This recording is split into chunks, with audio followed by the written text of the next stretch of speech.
Good day, everyone. Welcome to another recording of an interesting process where we will be setting up a new church, and I want to demonstrate how we configure a new church in ACMS for it to start using the Treasury module. So the process begins with utilizing this spreadsheet that is before us. This spreadsheet has 4 sections that we will need to look at and understand how they work, and doing this will definitely cut the amount of time that we spend setting up a new church. Alright, so on the yellow side or orange, depending on the color you see, are the departments of the church. We need to know how much the church had in each department as a closing balance for that period. So let's say the activation period for this church is going to be August 2023. We need to have the closing balance of July 2023 so that we will start the receipting process and the expense process in the period that's stated here, which is August 2023.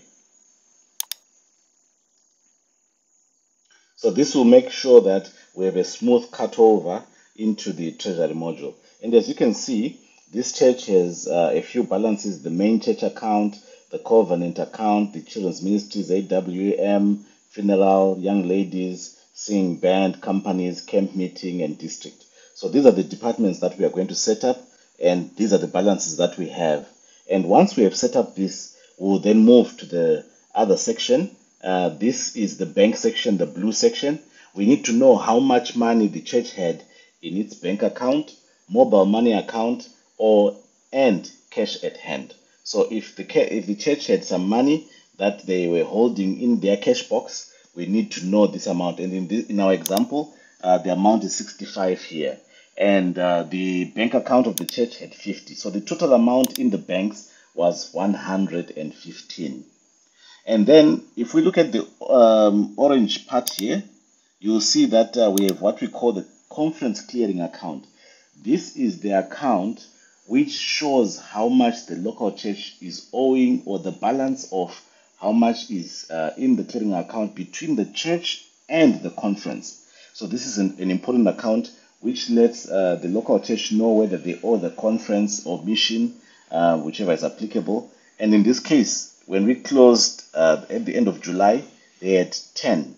So we are going to also have to record that so that in their next remittance, this amount will become due.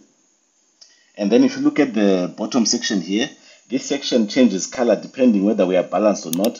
As an example, I'm just going to change the figure here so you can see. When it turns like this, it shows you that we have a difference of 5, which we need to balance off. So we do not go ahead with the process of setting up a church until the money that is in the bank equals the money that is in the departments less what was owed to the mission or conference. So this is the process, and if you understand this part, it will make the following steps much easier, and I'll keep repeating them and elaborating some more as we go. Alright, so now I'm going to switch over to ACMS, and I'm going to come over here under church. You will find there's a menu item called Configure Treasury Module. This is what we want to do. So if you click on that, you'll get to this screen. This screen is very simple, but sometimes can be a bit confusing.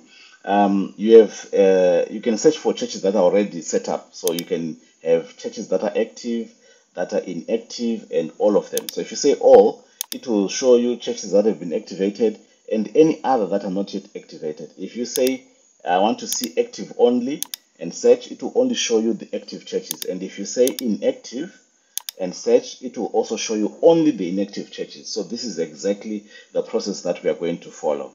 So this helps us a lot because it helps us when we have an incomplete church. When we have not completed the process, it will come and be listed here as not yet active.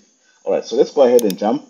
In ACMS, if you don't know where to go, you always click the green button.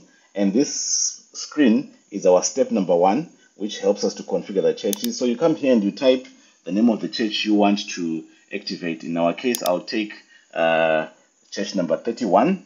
And I will say the beginning period. If we look at over here, the beginning period is August, so that is when we are going to have our first receipts.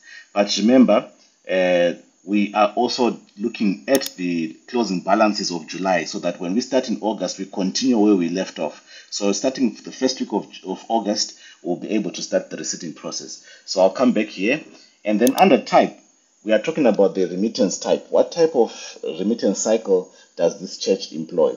The monthly cycle is more suited for churches that are kind of far from all our financial systems. I mean, churches that are in the rural kind of distant places from the banks, they will normally use the monthly remittances. And then churches that are closer to the banking systems and that can actually bank every week, we can use the weekly remittance. What this does, it tells the system that at the end of each week, the treasurer can click calculate remittance, and they can calculate how much money is supposed to be paid to the conference or to the mission. And this is a very good cycling, because it helps the conference or mission with their cash flow. It also reduces the work of the treasurers because they are working in a weekly cycle. So this really helps. Then on the next tab here, we have an option to select whether the church is offline or online. Offline or manual churches are churches that have no treasurer on site to do the books. These books are basically done by the mission or by the conference. So an accountant at the mission is able to come and go into the system and record transactions for this church. It can be a summary receipt where the church is still using a manual receipting process, and we take the totals of that receipting process and then capture just one receipt to record the tithe and offering. What this does for the conference, it makes sure that ACMS becomes the single source for all trust fund transactions and amounts. So we can use those balances to basically pay the union. We don't need to have some information out of ACMS and some in other places. So this is a very good feature. But in our church, this church, we are going to go online because the treasurer is a local treasurer, and they are going to be able to access the system and do the capturing. The remittance delay basically tells the system how many days should the system consider a payment of trust funds as delayed. And it is most ideal that this number is at least 3 days, because those churches that are with Administrative Management, ARM, we know that the offerings are insured only up to the first day of the week. So this is an important part to take care of. So if we put 3 there, that means if we receive on Saturday, Sunday, Monday, the third day we should be able to deposit. If we go on Tuesday, the system will note it as delayed. This is what it means. And then the currency, we use the official currency for most places, but some places have multi-currency situations where they are allowed to officially use more than one currency for transacting. That's where we would pick that. And if we go to multi-currency, we can actually pick the other currencies that are used in that jurisdiction. So in this example, we're going to go with the official currency. Then the system needs to know, how do we pay the trust funds to the mission or to the conference? And in our case, we are going to go with manual. But the system allows, if we configure the ACMS to integrate with our banks, those trust funds can actually be initiated when the treasurer clicks on calculate remittance. The system can go ahead and make a transfer straight from our bank account into the conference bank account of the amount that is due to the conference. So that is a more advanced, a more sophisticated setup. But in this current example, we're going to go with manual. At the bottom here, there's this section that says select this if it's a conference church. This is a special type of church which is run by the conference. And in our example, that's not the case. So we're not going to tick or select that one. The general settings are also quite interesting. We want to be able to see the name of the treasurer on the receipt. This is a critical one. We want, when our members receive a receipt, in cases where we have more than one treasurer, they'll be able to see the name of the person who handled their tithe and offering, so that if there are any queries, they can exactly know who to query and ask and find out what happened.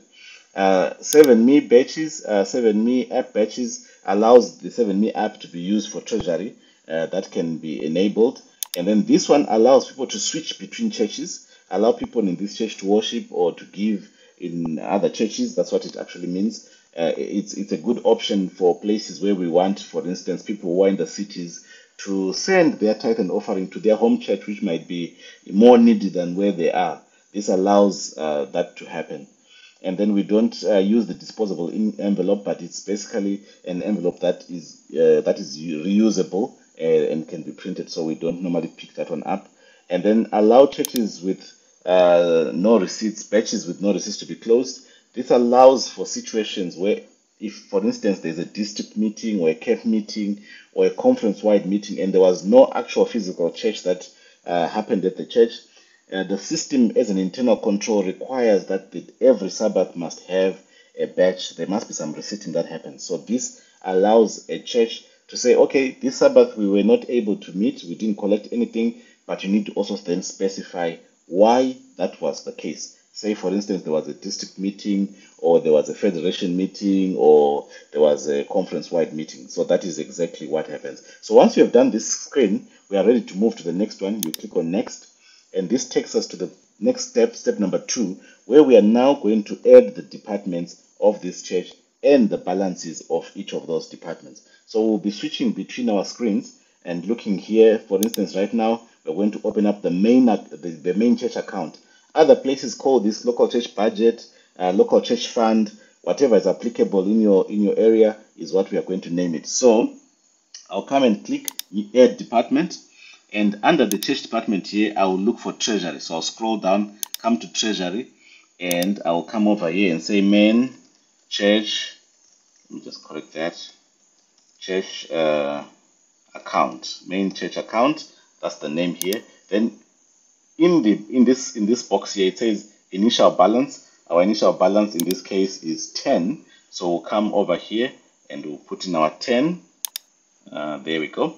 And then I'll just also explain a few of these other boxes here so that we are aware what they do. The fixed amount budget is used in a case where the church wants to raise a fixed amount for a particular department. So this is a target that the church wants to raise before it then continues to do the automated allocation of the 50% portion of offerings that stay at the church. So this must not be confused with the annual budget of the church. This is just a target that is specified for a particular time, and once that target is reached, then the system will revert back to allocating the offerings according to the percentages that are specified. So in our example here, what I'll do, I think let's also do that. I'll come here and I'll also add a few percentages here so that we see how this works. Okay, so that will get 10%, and then let's give these guys 30%, and then these 5. I'll put a total here so that I can see if we add up to 100%. So I'll do this. That's at 50, all right.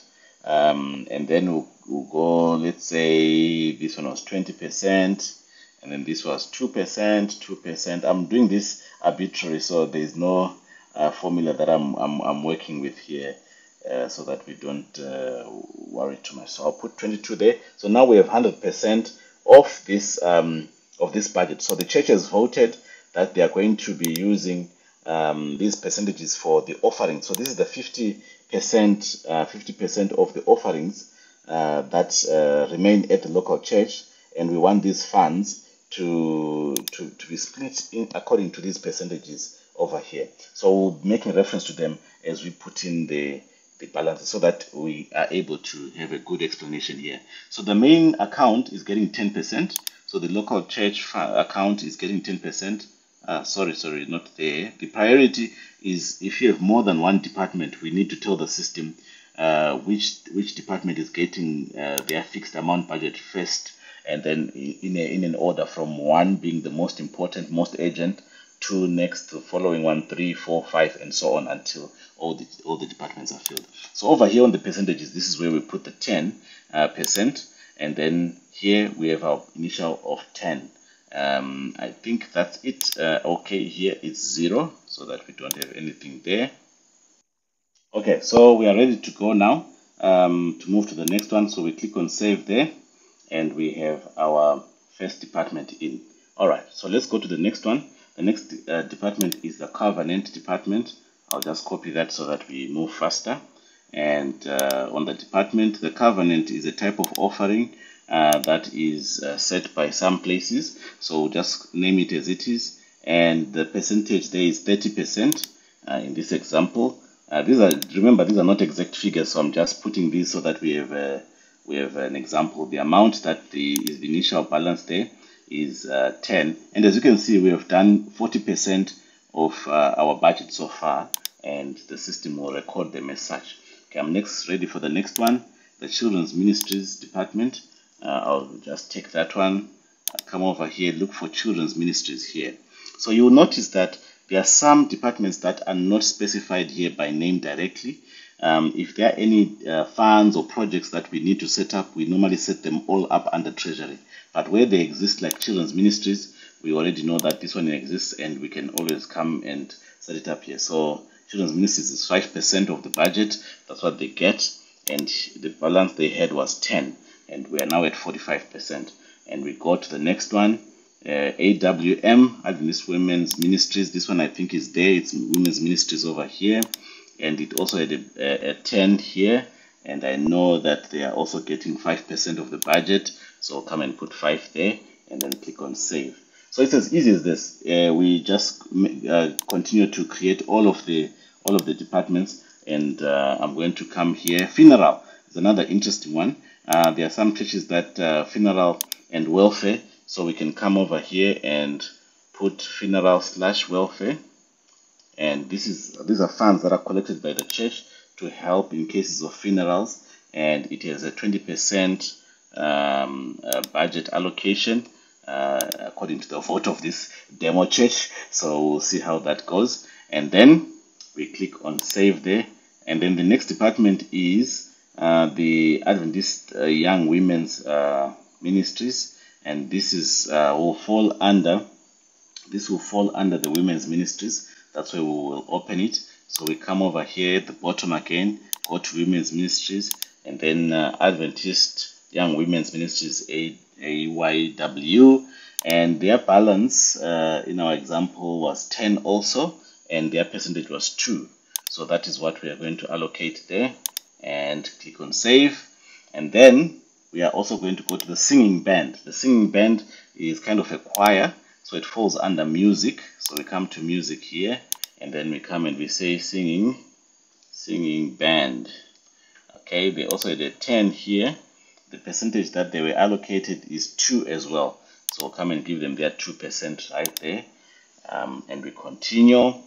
Let's go to companies. Companies are also these are companies of the church, and I would then, instead of companies, specify the name of the company. So we can say, and we can come and say company. Let's just remove Treasury there. Company A. So if cases where there are a few more companies, it will be good for us to maintain balances for each of the companies, so that when they need their funds at any given time, we don't scratch our heads. We just know how much they were supposed to be allocated. All right, we also have camp meeting. So we're going to come over here, camp meeting, and I'm going to also put it under Treasury, and camp meeting, and at 10 and at 2% right here. All right, so I think we are heading almost to the end now. The district, okay, so this church belongs to a district, and we want the district to be able to receive their funds. So I'm going to come and say district here, district funds. Some places allow for the district to get a percentage of their offerings, and so I'm going to just put a 22% there. In some places 10%, some it's less than that, but in this example that we are doing right now, it's going to be 22. As you can see, our budget total is now at 100, and we are satisfied there, and the balance of the district was actually 15. So let us put that 15 there, so that we are able to then continue. All right, so if we just close this little screen here and this one here, you will now see that our departments are all in. The fixed amount budget is not being used right now, because this is used in cases where we need to raise a specific amount for a target. And then the allocated, the departmental allocation of offerings, these are what is we are going to allocate out of the 50% that stays in the church.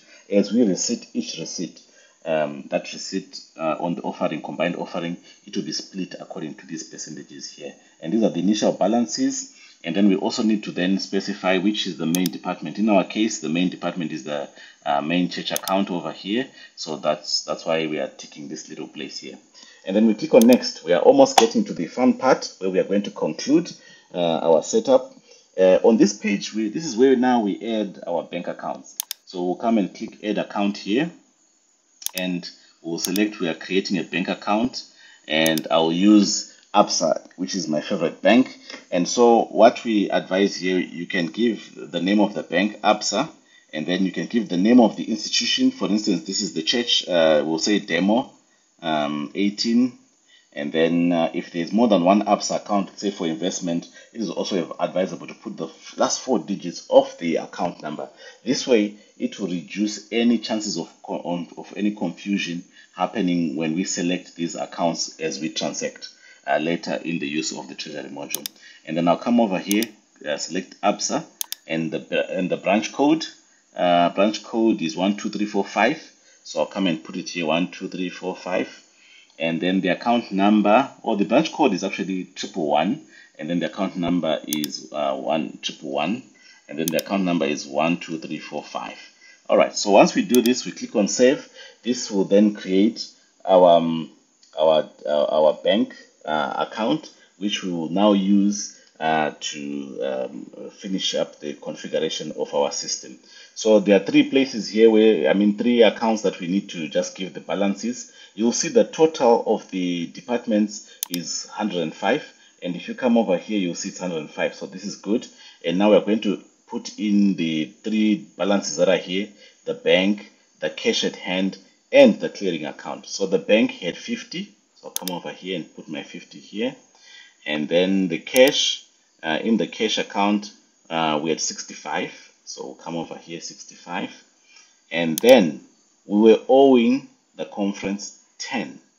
That is what was being owed the conference. So what we now need to do is to put a negative 10, because that's what was being owed. And once we put a negative, any amount that is being owed to the conference should be a negative number. If you put a positive number here, let's say if you had put a 10, the system will not balance. And if you try and finish, it will tell you there are issues that need to be sorted out and just do a tantrum. So we'll need to come over here and put a negative so that the initial balance becomes 00. And once this happens, we click on finish. The system will now require us to configure the receipting cycle, and we put in the conference initials. So in our case, it's SDC. That's our conference, and then dash. Our church is called Demo 31. So we'll say Demo 31, and this will be our receipting cycle. So if you look at this, you'll see this as the receipt number 1. So it will say SDC-demo receipt number 1. So that at least if you pick up a receipt, you can know which church it's coming from. So once we click on close, we are not yet complete. The next click again on finish, and once you see this page, you now know that this church is now ready for receipting, and it's ready to go. But in case something happened in the process and you didn't complete and you came back and the church was gone, you just need to come back on search. And if you come and search over here for all, let me just show you, you will find that you have all of your churches here, and any church with a no is incomplete. So you can click on the pencil here and then go through the rest of the process. Wherever you left off the process, you then will be able to continue setting up that church. So this is a normal issue that people find, where if they have an incompletely set up church, they try and find it and they can't find it, they can't search for it. You just come and you do a search for all, and you'll be able to see it there. So our church is called Demo 31, and I'm going to quickly change so that you can see if the balances are corresponding to what we configured. So now this is the view that the local church treasurer will see, and that's where we are going now. So here we go. So you will see, as noted, there was a 10 that was owing to the conference. There is a 50 in the bank account, and the receipt cash at 65. I hope you have enjoyed and followed the process of setting up a church. And please, if you have any questions or doubts about this process, contact your union or your conference ACMS Treasury Coordinator, and they'll be able to assist you further. Have a good day and have a wonderful day. Thank you very much.